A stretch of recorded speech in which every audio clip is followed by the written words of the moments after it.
Hi, I'm Emma, she, her. And I'm Jess, she, her. And this is Fluff, the podcast about friendship, love, unfortunate failure, and fun.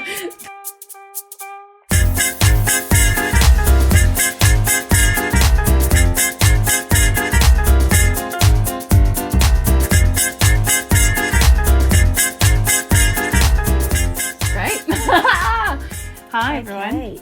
Hi, podcast listeners. We hope you're well. Yeah, surviving in this strange time that we're in. Absolutely. We have mixed feelings about this episode. Yes, I think you may have listened to some of our previous episodes, or you may have come straight to this one if it relates to you, or you're excited to listen to our episode about heartbreak. And you may have heard us speaking very excited and cheery, but we do want to be open and honest in our Fluff podcast. And I suppose the basis of why this came is down to the heartbreak that we both experienced. Yeah, I mean, I turned to a podcast listener during my heartbreak and decided at that time that I wanted to make a whole series about heartbreak because there's not enough out there on this topic, but everyone loads of people experience it in their lifetime. We feel like we have some wisdom to share on the other, coming out on the other side of it, or kind of still maybe even muddling through it.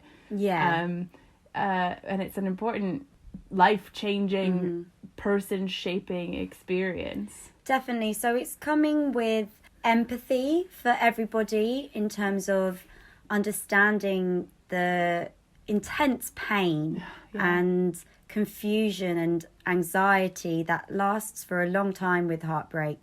But also it's really important for us to share with others that as people who were in the depths of heartbreak despair, that, oh my gosh, when people say it will pass and you will get better, it is true. But we also are honest that this is going to be maybe a little bit difficult for us. More than a little bit. It's a very hard thing to work through. And it takes different times for different people. Definitely. I think we also already know that we've called this episode Heartbreak because we probably have more material than just one episode. And we might come back to a bit more recovery because it's a longer recovery than you might think.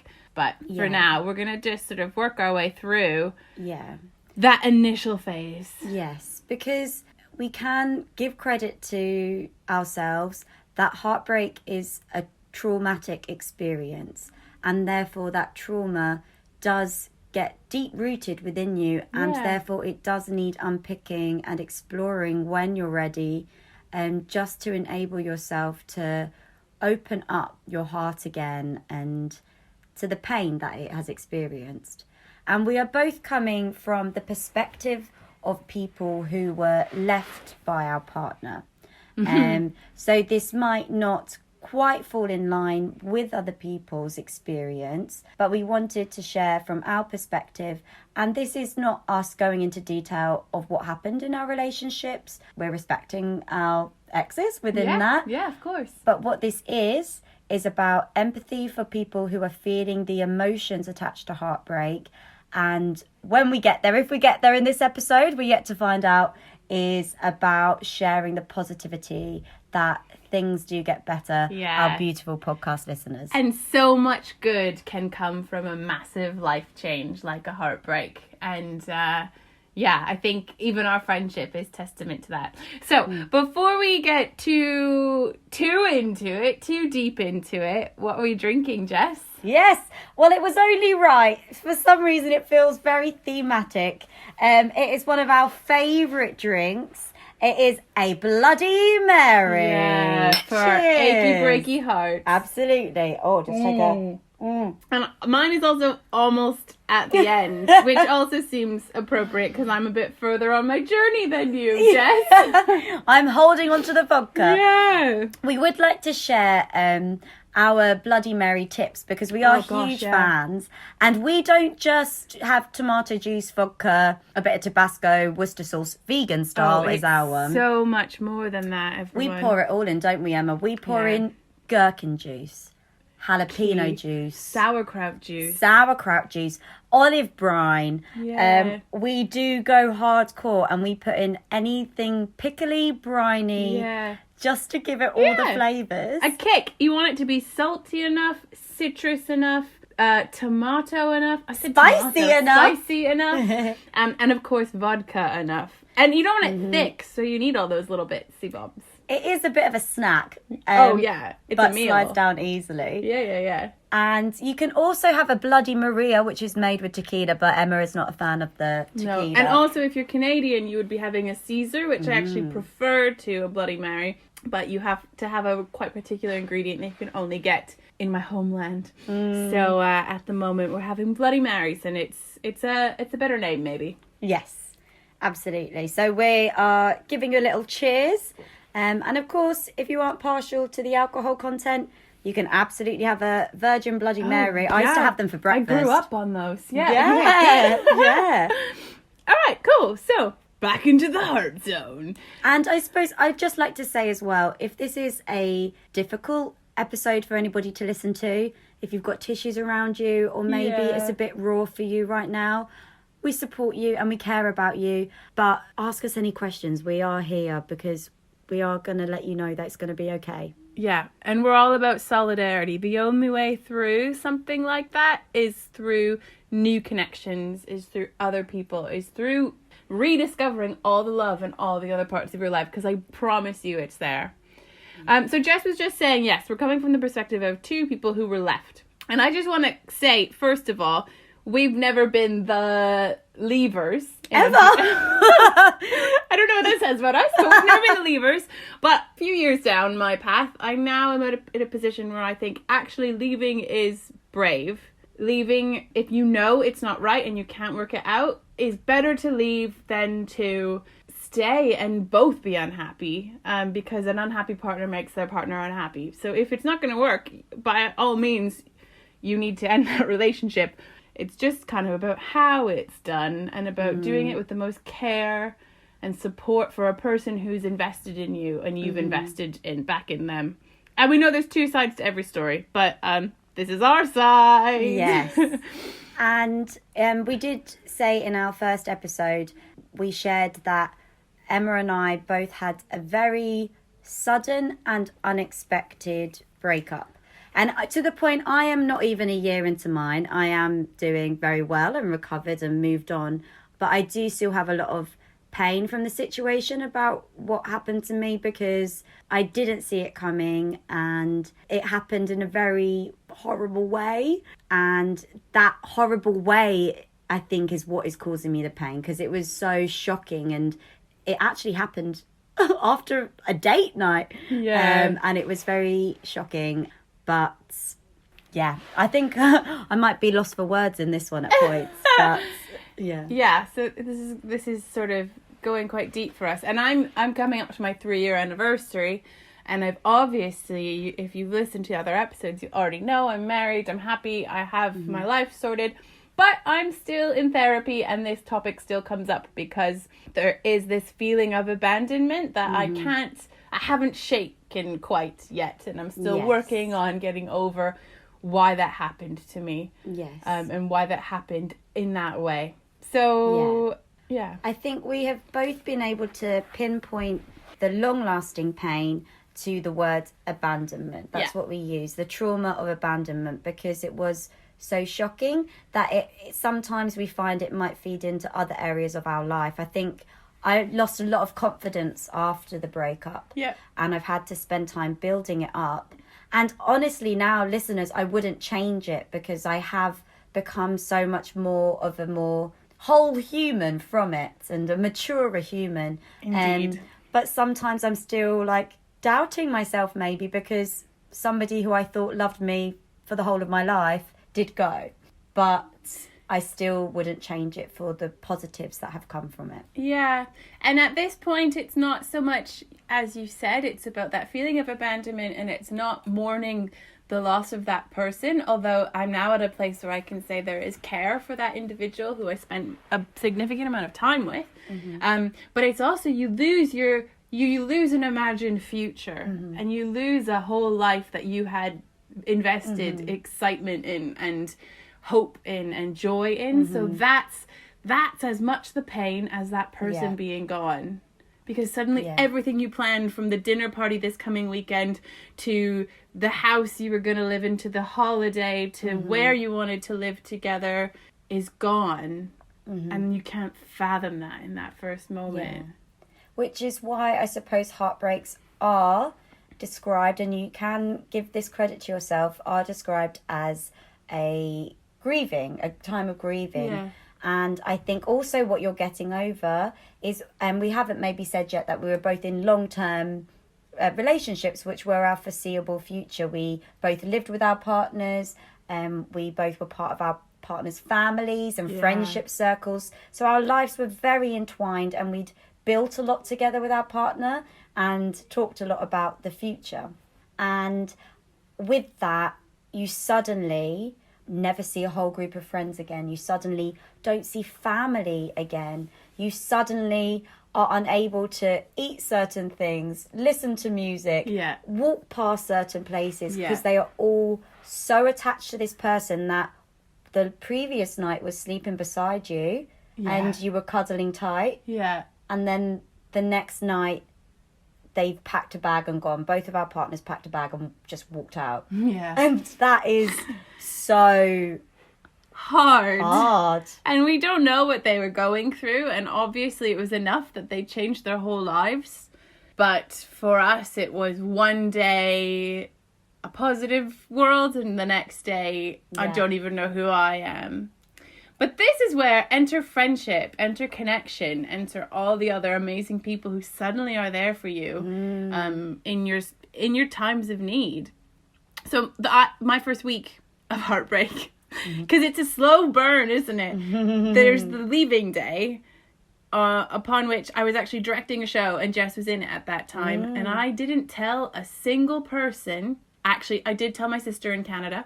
But she was sworn to secrecy, and I didn't believe it yet because I was in the denial phase, and I didn't.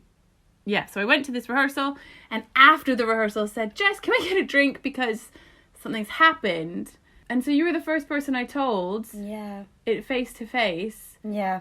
And I think from that moment you were the person that was going to get me through it, in a friend category at least, because also my mum, the beautiful soul, once she did found out, booked a flight from Canada and then lived with me for about a month. Yeah, it was lovely. Beautiful person. Yeah. It was amazing. As Emma said, she was directing a rehearsal for a show that we were doing, and the show continued. But thank God for the show, because otherwise I would have been a ball. I mean, the work was helpful for me, but that's my experience. Some people couldn't work. Yeah. And it was different for you, wasn't it? We had to... Yeah, I think, similar. What then happened is when I was suddenly left, it was in the early hours of the morning, and Emma and Ingrid, her wife, live in Swindon and I live in London, and I called them, I think, at 3:30 or 4 a.m. Yeah. And they immediately got in a car and drove to London and booked me a hilarious hotel. The first of a few. It was wonderful. Another 1-star. Oh. And they got me a taxi straight to that hotel, because I never went back in the flat again, only to grab my stuff 1 month later and move out. And I waited for them there, and then I went straight back to theirs and was with them until I was able to get some energy to get back to London. So tip number 1, change of space. Yes. Change of space is important. Yes. I was stuck in my flat, but my beautiful mother, who came from Canada, as previously mentioned, I went to a rehearsal one day and came home, and she'd bought new bedding, moved the bed around, removed all the stuff that wasn't mine from the bedroom, and remade the space, and suddenly it was mine again. I mean, I didn't really feel it yet, but it was a helpful change of space. And then when my dad came to visit later on, they had an Airbnb, and I stayed there. You couch surf, don't you? Staying in different places. Yeah, and even that is a really difficult process, because then you're slightly in flux. So I had terrible back pain I was out of the flat for 5 weeks until I found a new house share, which in itself was difficult, because I went from a home that I'd built with a partner to living back in a house share. But I love my housemate, shout out to you. But it was difficult in terms of carrying my life around in a series of bags And either I had some beautiful friends who put me up most of the time, and I am eternally grateful for them. But sometimes because of work, I would stay with other people, and we were just kind of moving around sofa to sofa because I was not able to face my flat. But the thing is, you will never, ever be able to, I don't know, feel that kind of level of love again from your friends. And my friends are so precious now. This is why Emma is even more precious to me now, because in the darkest times, those friends will do anything for you. And when your appetite has gone or things like this, they might just sneak into your bag a few rice cakes and a bit of hummus, whatever it is, and just try and help you get something into your body. And Emma and I are both teachers. We both are theatre directors. And the work did not stop. And honestly, the work was our saviour. But at the same time, I was teaching and I thought I was going to pass out constantly for about a few months. Once the sadness hit for both of us, and this is a bit wild if you know us personally because we love our food, but once the sadness hit, there was a significant phase of I can't eat anything, or I can only eat one small meal a day, which is terrible. It's not a healthy place. Your body is just, your mind is so powerful that you can't eat. And so our bodies are shutting down, but we're giving so much energy because we're in a rehearsal room and we want to be there because being in there is the place where we're not thinking about the other things. But those moments of like, whoa, I feel really unwell. But you have to keep going for work and professionalism. And I think it was a saviour for us. But also a little tip as well to throw in. We did discuss it is understandable if your appetite goes. However, trying to find, I think we both found just that one thing. Even if for a period of time you might just be eating that one thing. Yeah. But for me, we had similar things. It was basically either avocado on toast or that was mine. Avocado and rice cakes for me. Yeah. Or hummus and rice cakes. Or tomatoes and hummus. Or like a vegetable soup, but like a blended one, so you didn't have to do too much chewing. Yeah. Just like comfort food, but healthy food. If you can find the one thing that's giving you some nutrients as well. Absolutely. And your appetite, it's amazing. It does come back and it's okay. And I even couldn't drink alcohol at first. I know. I couldn't down anything. And then it surges, doesn't it? Then you're like, oh. And the waves every come. night. So I suppose through this, we'd just like to share some immediate things that we thought are really helpful. And Emma, I was very lucky that Emma had gone through this 2 years to the exact same week before. I said in another episode, it was like once Jess went through it, it felt like, oh, that's why I went through this. It was really hard to watch Jess go through it though, because watching her experience that shock reminded my body of that shock, and reminded me, oh, there are feelings that I haven't dealt with. Yeah. So, warning. Absolutely, yes. But I suppose some immediate things that we would like to say we consider to keep yourself safe. One of the hardest things is social media as well, straight away. I didn't go on any social media for months after. I couldn't face anything. But maybe when you do, there might be a slight temptation to look at things or people crop up. I did the opposite. I immediately deleted everything. But I know I did that to make a point. I wanted them to hurt because I deleted everything. In fact, I was very determined not to look at anything, but everything I posted was for a purpose. Or with just an awareness that there might be onlookers who are on the other side. Yeah. There's no sides, but you kind of... It's just such a public platform that it's something to be careful around. And it's really hard because we both discussed earlier, actually, that there was a period of time where you're kind of coming out to people with it. Oh, gosh, It took me ages to tell everybody because you're heartbroken and you're devastated and you don't want to believe it. But when you're left, you're embarrassed too. You're thinking... Because there's the worst word in the world, dumped. Yeah. We weren't dumped, we were abandoned. We didn't have a breakup, we were left. I refuse to call mine a breakup. I still actually refuse to call it a breakup because I did not break up with that person. That person we had no left me. choice. Yeah. Which means we had no control. But then you sort of think, oh God, what are other people going to think? That's so embarrassing. I'm ashamed. Yeah. Especially, I think for us, everybody's response was just, what? Yeah. Everybody was so confused. And again, we both seem to be in quite stable relationships. I remember everyone saying you were couple goals. You were the couple that everybody wanted to be. And which again is going back to language that I would never use in a future relationship. But going back then to the social media, which is hard. And I had a lot of my ex's wonderful friends reaching out to me and sending lovely messages, but it was just too painful. And whilst I appreciated the love, I have had to delete and block people because I was somebody who was tempted, and I would look at stuff, and then I'm sorry, just to inform, you might just then see things that you don't want to see, and it just hurts even more. And I think going a little bit further than social media, and this was what we coached Jess through, is the limiting the conversation between you and this person as much as possible. Obviously there are logistics you're going to have to discuss, but if they've made their decision, there's nothing more they can say to you that isn't going to hurt you. Yeah. So I think in both of our cases it was a bit unclear. They left, which was a clear sign. Now I can see that's a clear sign, but at the time they left and they said they cared about us still and there was a bit of love there. So we held on to hope, which meant that we kept reaching out. And every conversation, looking back, it was so clear that they were not coming back. Yeah. But in the moment, you wanted that conversation to continue, even though it's hurting you more and more. So all I can say is, if they want to come back, they know how to reach you. Yeah.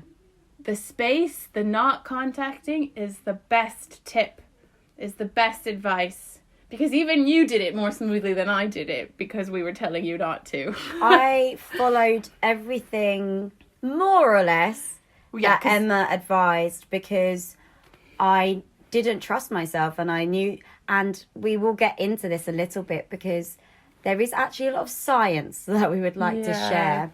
But when you are going through a heartbreak, chemically, you are not thinking logically. And scientists actually say, this is a time to ask the decisions of your friends and family who you love you, because your mind is in just shock, panic, but trauma. That's hard. That is really hard. I mean, yes, so that's our advice to you. But even Jess, who knows that my story, who while going through it knew it was very similar to what happened to me, didn't believe that it was the same thing happening to her, and so was also very stubborn about saying, but I just want to send one message. Just let me send one message. And that's, hard for us to watch you do. But we couldn't control it. We couldn't take your phone away. So if you do message, it's fine. There's no correct answer. But the less contact you have, the more. It's just about protecting yourself. So find the people around you who want to protect you and listen to their advice. Yeah. And those people who you can maybe just sit with and not have to say anything, and you just need a place where you can just breathe. It's quite funny is that we had a long period of time where we slept as a sandwich, and I was the filling between Emma and Ingrid, to the point where a while down the line we called it weaning Jess from the bed, and slowly I went to the outside of the sandwich, and then eventually, very long down the line, I just got comfortable in between them. A couple months ago. It was just so comfortable. She was fine at this point. I was like, I'm just so heartbroken. Yeah. And then I became on the mattress on the floor beside next them. Next to the bed. Yeah. She's now in the other room, folks. I'm now in the other room. But it's still intimate because it's a one bed flat and we're in quarantine. Yeah. But she's in the other room. Yeah. It's a process. But it's also quite funny because in reverse, during my breakup, I actually slept in Jess and her ex's bed at the bottom of their bed like a cat, because it wasn't quite as wide, that one. It was a tiny one. They also hosted me in a similar capacity, and I just remember I used to show up at your door in tears on many occasions after a night out because I thought I was fine, and I'd be out with other people and have drinks, and then I'd show up with mascara down my face. It was because, as we said, they go through phases. There's the stay in, and then I think we both had a go out, drink, going out, getting rat-arsed all the time. That was a phase that we both went through.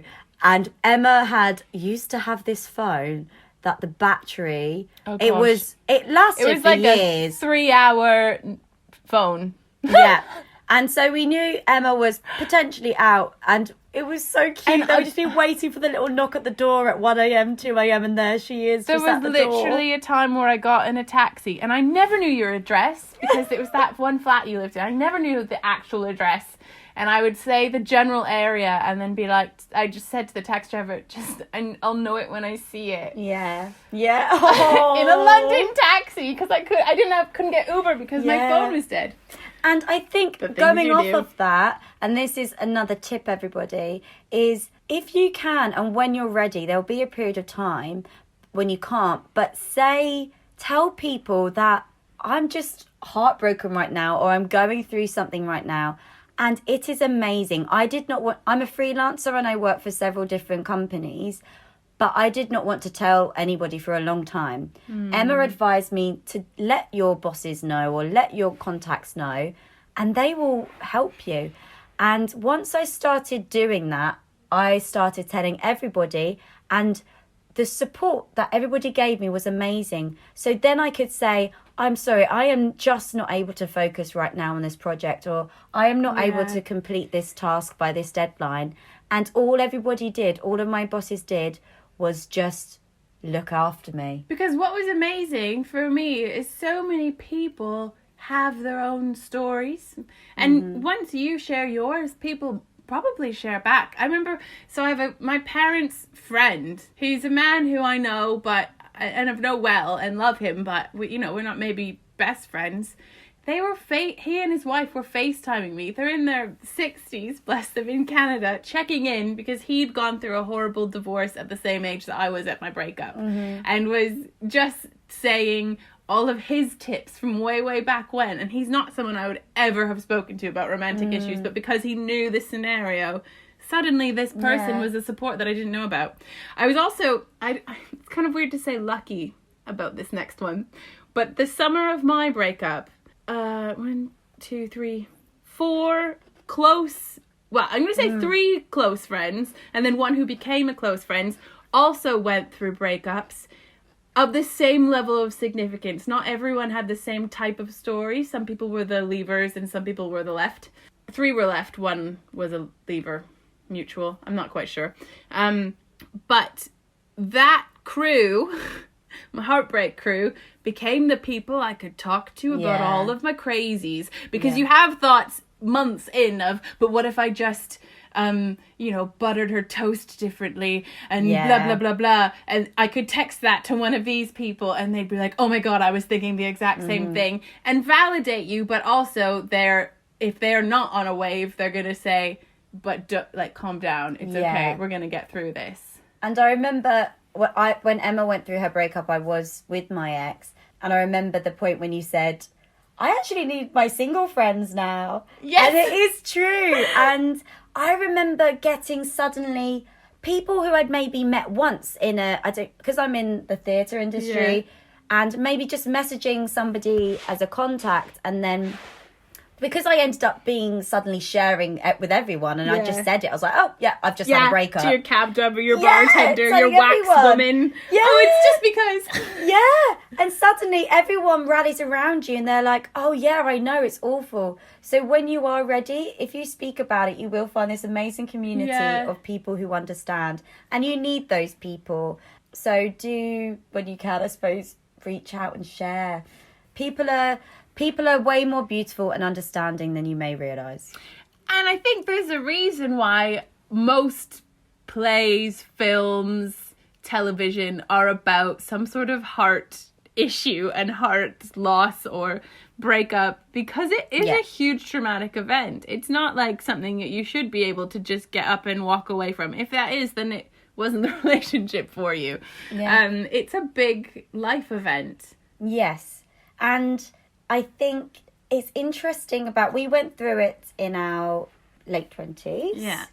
And it's amazing how we thought that was our life relationship.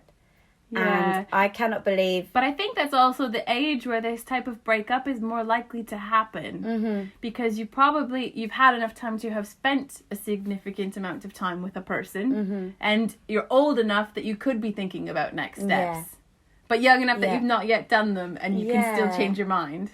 And what we want to share, whether we get round to that this episode or next, what we want to share is that you will grow and develop in ways that you cannot imagine, to the point where suddenly you're a little bit grateful, and then you're very grateful. The main thing is, I'm so grateful that this happened because of my friendship with Emma. Oh gosh, yeah.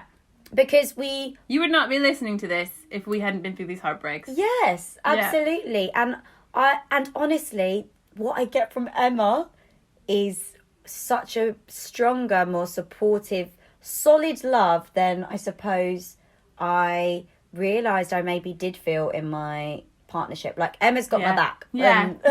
And I think about you. You know me better in my faults and my goodness, I don't know, than my ex did. Or at least appreciate both sides more than my ex did. Yeah. So... yeah, there's you have more patience for me too, as who I am as a person, which is beautiful, and that only comes out of sort of high concentrated emotional times together. Yeah, and I think what we did was then we're always open in communications about the maturity that comes with it, and I am very excited for my next relationship to be, I suppose, even more grown up. Yeah. Like, I've realised, I think there was maybe a lot of codependency maybe in my relationship previously. And because what I ended up doing was putting this person on the biggest pedestal, and they were my world. And I sacrificed doing things for myself. Whereas I know now I will never give that back up. Yeah. And I'm very excited to be, as we've said in a previous podcast, two whole people together. If also, just to say, there are lots of different types of relationships. We are talking about a monogamous relationship here, which we are partial to. Yeah. But just to put that out there. And obviously in our experience, these are both lesbian relationship breakdowns, but I think the feeling's the same. Yeah, absolutely. Yeah. We wanted to offer some reassurance through some science, my friends. Yeah, because when you don't know what's going on, turn to the facts, turn to the science. Oh my God, did I Google heartbreak, how to get over someone, how to get someone back, how to move on, so many times. I read so many articles. Yes. I became like an investigator into the disease of heartbreak. Nothing really satisfied me at the time, but hopefully this helps you now. We have here maybe, I think, 5 things which we think are really helpful and important to remember when going through a heartbreak. Yeah. So we'd like to share these with you now. Firstly, when you are going through a heartbreak, it is like a drug withdrawal. And the science behind this is that we say love is an emotion, but actually love is something that our bodies are trying to get. And what our bodies want is affection. So it creates this thing called love in order that we will always try and get the love. We're always trying to get our fix of love because our bodies want the affection. I hope that makes sense. Yeah. So I guess this comes back to when it first happens, you've lost your drug, And so even if it's going to hurt you more, you're going to do everything you can to either get it back or have your fix, which might be, I just want to talk to them. I'm going to look at pictures of them. I'm going to look at their social media. I'm going to, I don't know, look at them. Picture them, imagine them, read the cards they sent me. I'm going to cry in their t-shirt. My bed sheets. Yeah. Exactly. But they do say that a heartbreak is parallel to a cocaine withdrawal. So during the time of a heartbreak, you essentially are parallel to a drug addict coming off of the drugs. So just know that those feelings are really intense. And really real. Yeah. I think the reason for saying this is not because to sort of give you a scientific reason necessarily, but it's mostly to say that it is a real feeling and we need to respect and honour that it is as hard as coming off of drugs. And with that, when you are in recovery from a drug addiction, you have professional support. I have not yet had professional support in terms of finances. I know it's something I've thought of a lot where I'm like, well, maybe I need to redirect that money. But if you can afford some professional support whilst going through it, the same as you would if you were in recovery from a drug addiction, then do gift that to yourself. Or there are lots of amazing support lines. Free services as well. iApt. Yeah. We can share them. On our podcast notes. I'm on my second round of support. Not necessarily specifically about this topic, but the first time during my actual heartbreak, I was fortunate enough that my mum said, you need a counsellor, and supported me to pay for a private counsellor. And that was very like putting fires out. It was much about how I calm myself down and keep myself focused and keep myself from going to dangerous places in my brain. But now I'm in therapy again, and we're sort of revisiting some of the themes from that time. And I definitely couldn't do that alone. And I'm in a happy place, and I'm still thinking that is helpful. So if you have the means, or if you can find, there's lots of free services. There's group for separation, divorce kind of scenarios in a lot of charities. I definitely check that out. Yeah.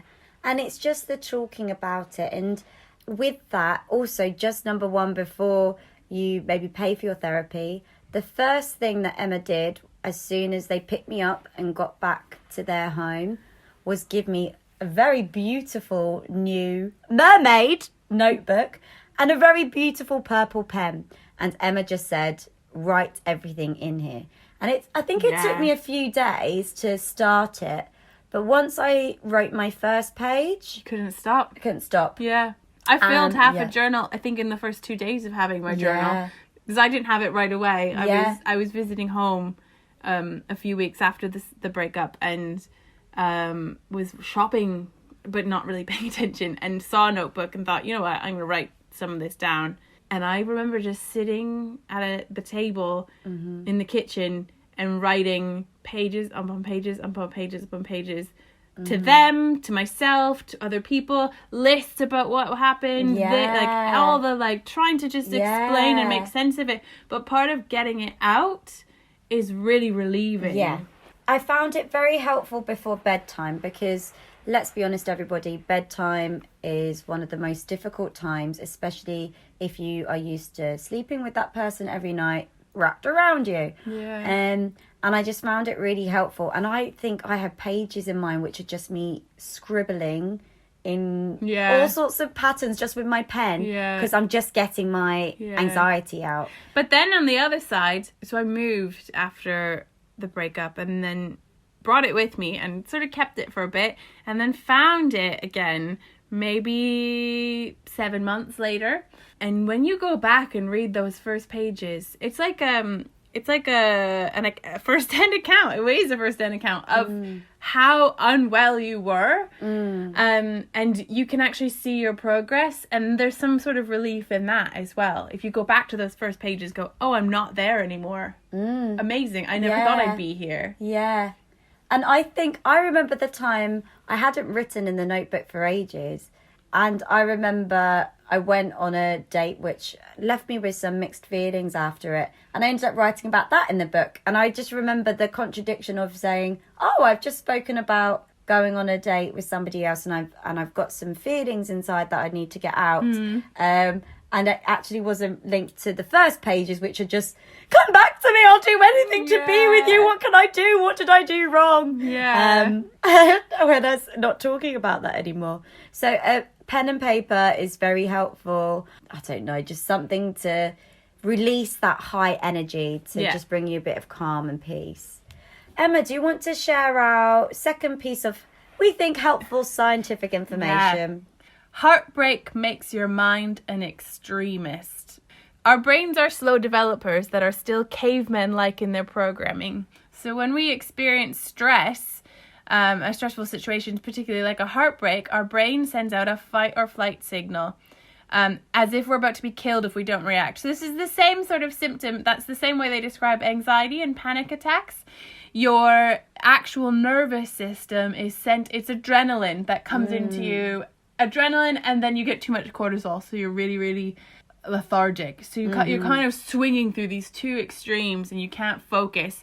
And I don't know about you, Jess, but I had this, like, there's moments when it comes and it's like tingle sensation all over your body. It's like you almost need to scream. And then moments where you can't move a muscle because you're just out of energy. And I find the moments when you need to scream were always on public transport in London. Oh my gosh. I cried so many times on the tube, like hysterical crying on the tube, and that's just how it was. There's a time, because I moved to Swindon right after this, there's a time where I couldn't get on the train. And this was like, so I moved to Swindon 3 months later. And this maybe happened up till December, so like a good 6 months after the breakup. I couldn't sit on the train without crying, because there was part of this, like, just moving on or through, or time to sit and think maybe was the problem. I'm not sure, but travel was stressful. We both had stressful airplane flights. Do you want to know a story, podcast listeners? It was, I had we both had. Yeah, shall I tell mine first? You go first. Chronological. I don't know what to go and get a beer. I know. Yeah, let's get one and we can edit it in. Okay, so we're back with beers. So the Bloody Mary didn't last long. We were about to say we both had a difficult plane ride. Rides. Brutal, especially when in both circumstances they were trips that were booked with our ex, or with the intention of traveling with our ex. Yeah. I was just going home. They were both to Canada, funnily enough. I was going home. On the way there, my mum had come already to see me. And so we flew back together, so she took the seat on the way home. But on the return, my parents were amazing, and they were coming back again to London the following week, so I only had to survive 4 days. But getting on that plane, I wept through security. I wept all the way onto the seats, and I ended up sitting between these two middle-aged women. I think they seemed to be about my mum's age.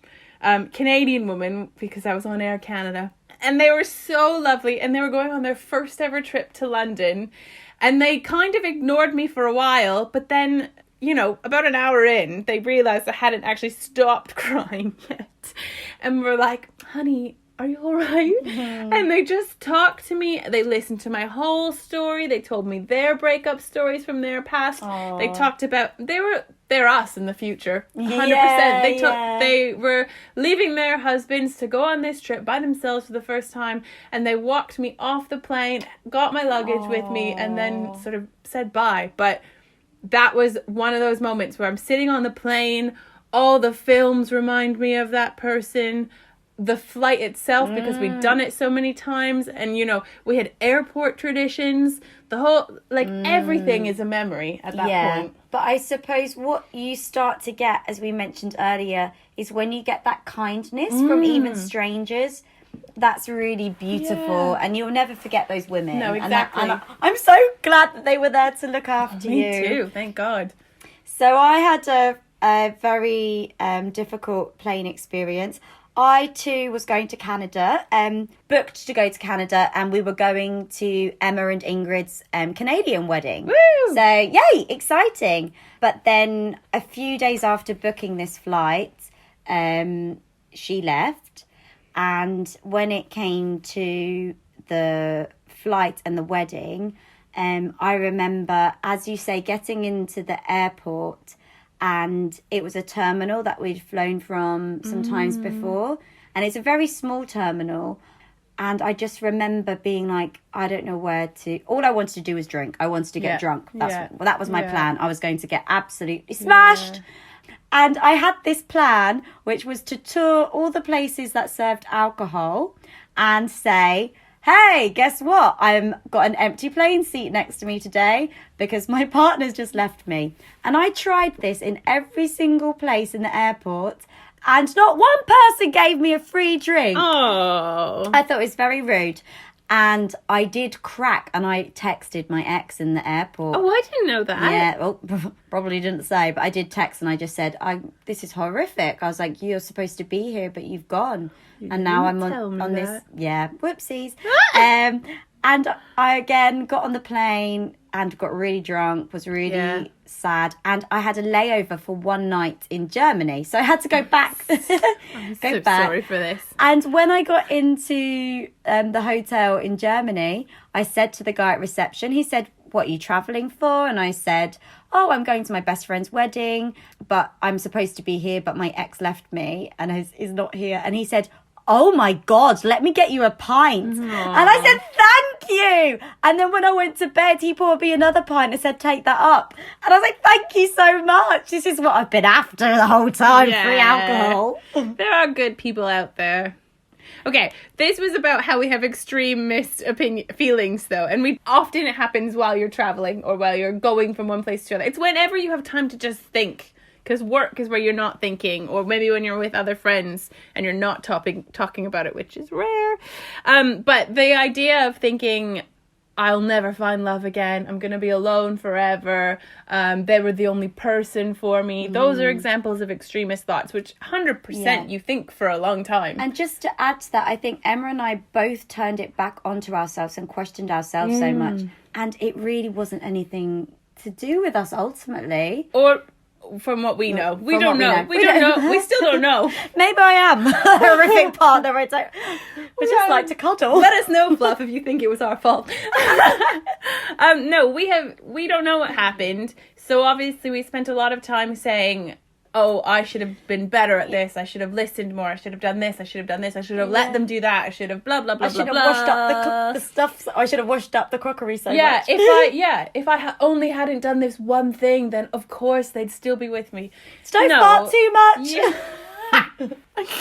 So, no, you are bound to have those kinds of thoughts, but they'll pass, and voice them, because then people can tell you it's not true. Or write them in your book as well until you're ready to voice them. Yeah. Absolutely. Oh. So this is really helpful from our little science page that we've got. They recommend to watch out for extreme words such as we always or we never, it was the best. And when you start using kind of more extreme words, just kind of maybe take a pause, take a breath, and just find a moment to become a bit more balanced. Yeah. And we start to create scenarios in our head that are our truth, and we do that to protect ourselves. Yeah. You will make your truth, and that person will make their truth in order to survive. And this is a bit of counselling therapy support here. And it's actually a type of therapy that I don't like. But CBT therapy. Oh my God, now I can't think of what it means. Cognitive behaviour therapy. Thank you. It's cognitive behaviour therapy is all about how you stop those extreme thoughts. So a lot of that work is about, even if you can just, if you are having those thoughts, if you can just label that in your head and go, that is extreme. I know that that's an extreme thought. If you can just, even if you're still thinking it, but no, that's an extreme thought, that's helping you break the cycle. So starting to sort of label your thoughts as different. That doesn't work for everyone. It didn't really work for me, but it might work for you. So if you want to learn more, I would look up CBT. Yeah, absolutely. Yeah. It's quite a common one, I think, to be recommended for kind of a romantic heartbreak. Because it can get quite bad. One of my good friends in the Heartbreak crew actually was written off work for a while because she was so badly hurt and so took it so personally that it triggered quite severe depression for her. So it's a real thing. And I think this now links up to our next scientific fact for you, my loves, is that these are the kind of symptoms that you can experience during a heartbreak. So they are real. It's a real condition. So again, be kind to yourself. Don't be hard on yourself. You can have physical symptoms such as sleeplessness, a racing heart, headaches, stomach upset, muscle tension, physical aches and pains. They even say that you can take paracetamol when you are heartbroken to help ease the pain of your heart. Oh, yeah. So heartbreak is real and it really hurts. And also, as we've said many a times, it does calm down and it does pass. So do find those things that help you pause and look after yourself. I have to admit, I am now coming up for a year, which is bonkers. I have an obsession with showers. To the point where I used to... for me, it was baths. Baths. So and I care so much about water use, but unfortunately, I am a little bit selfish with my water use now because still to this day, I have a shower, and this is actually a little funny story for you. So obviously I lived with Emma and Ingrid for a while again after it happened. And sometimes when they were in the other room, it might be 9 a.m, 1 p.m, 5 p.m, 7 p.m. I might just say, oh, I'm just going to go and take a shower. And I'd get in the shower, put on the water and scream, cry, howl, those gut-wrenching howls, like everything's gone. And then come out and just be like, oh, hi everybody. And they just look at me, but they just knew that I just needed to go and cry under the shower. And to this day, I've got a bit hooked on, if ever I just love them, but it's just the warmth. I don't know, I just feel like when the water's running on me, I feel like it's just washing away everything. But, same for me when I, not so much at the beginning. No, actually at the beginning. See. So my dearest mum, when she came to be with me, oh my God, I would have been dead if I didn't have her. Because I think part of the pain for me is that I had a family, because my ex is British and I'm living in the UK. And so I had a family here and then suddenly I didn't.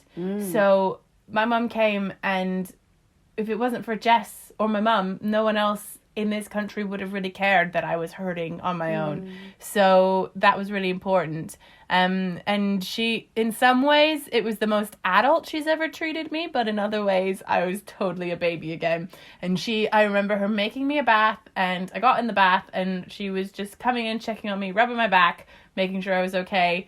This was very early on. And so when we first brought Jess to our house, the first, maybe second night you were here, I remember saying, do you want to have a bath? And I ran her a bath, and she sat in the bath and cried while I rubbed her back. And it was just... There were candles. It's there just was about aromas. that care. Yeah. And I just remember Emma just sat on the floor beside me, sitting in the bath, and you just sat there and just were there. Yeah. Just while I cried. And it just made me feel like you weren't alone. So I suppose also if you know somebody going through heartbreak, if you can offer that support, it's incredible. And it doesn't have to be a bath, because maybe that's a bit exposing for people. But I think the idea is it's just a safe, warm space where you can sit with them and you don't have to talk.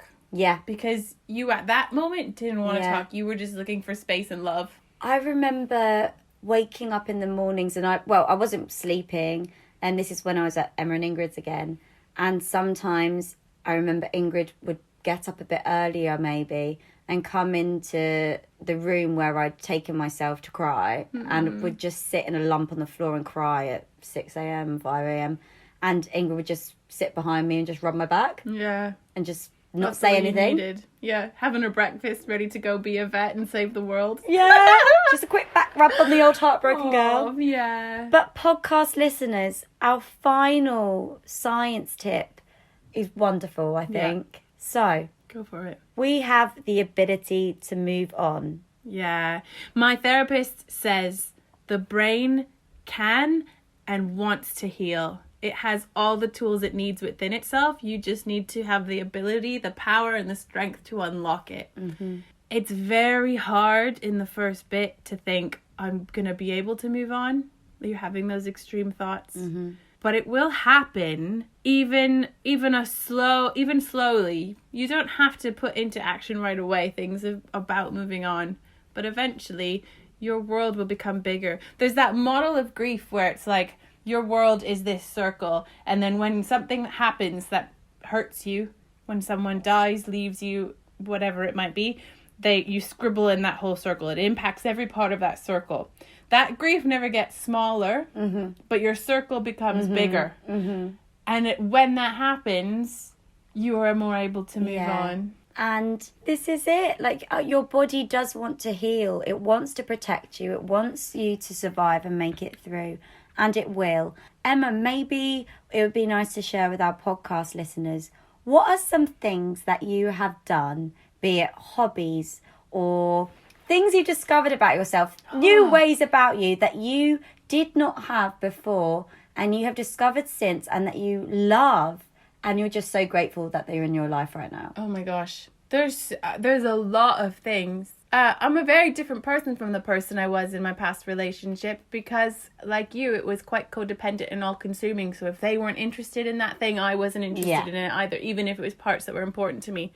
So first and foremost, they didn't like dancing into clubs. And I know that doesn't seem like a big thing, but I really love to dance. Like, a dance floor is my home. She loves it. And now I can go out and dancing, and now I'm with someone who likes to go dancing. And so that's quite important. But also, since then, I bought a sewing machine and got back into sewing, and I absolutely love sewing. I now run loads. I would go to the gym again. There's things I gave up that I didn't realize I'd given up. Yeah, I can't even articulate all the bits of me that have changed.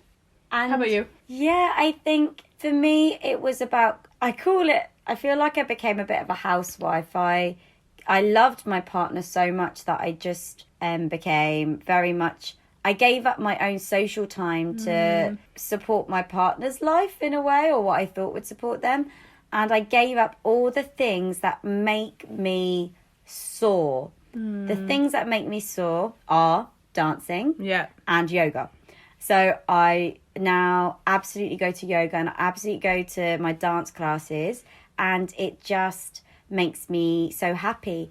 But I don't know what it is, Emma, but sometimes I just think there's this side of my personality which I completely lost. I feel like deep down I knew something was wrong with my partner and I wasn't getting the same love and affection that I used to get, and it was making me really sad.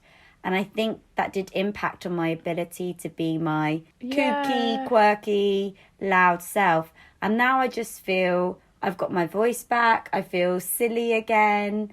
And I just am like, I feel like I laugh a lot more. I also feel like there's two sides. I both take myself less seriously and take myself more seriously, all at the same time. So I'm sillier, goofier, more fun now than I was, but at the same time more mature. Yeah.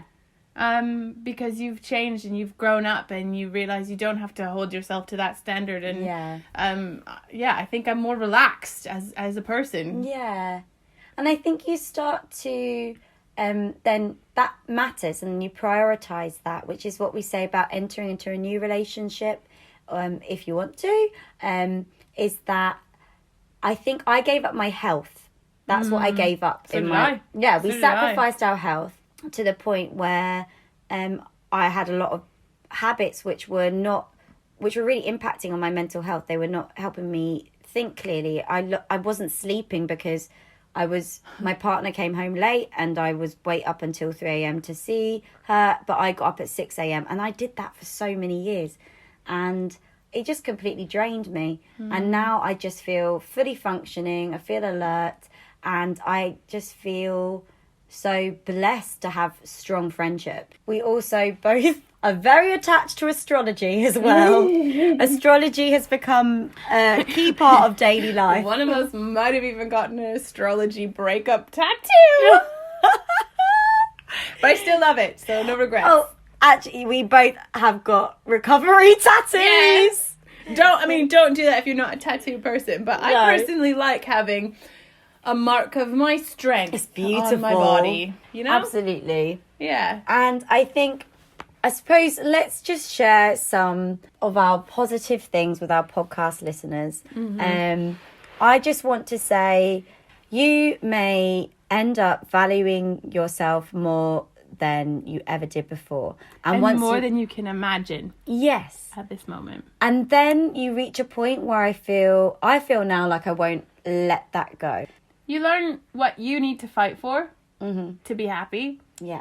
And you're not as willing to sacrifice it. Yeah. Obviously, every year of your life is a new learning of you. But this is quite a big experience that catapults you into your future self.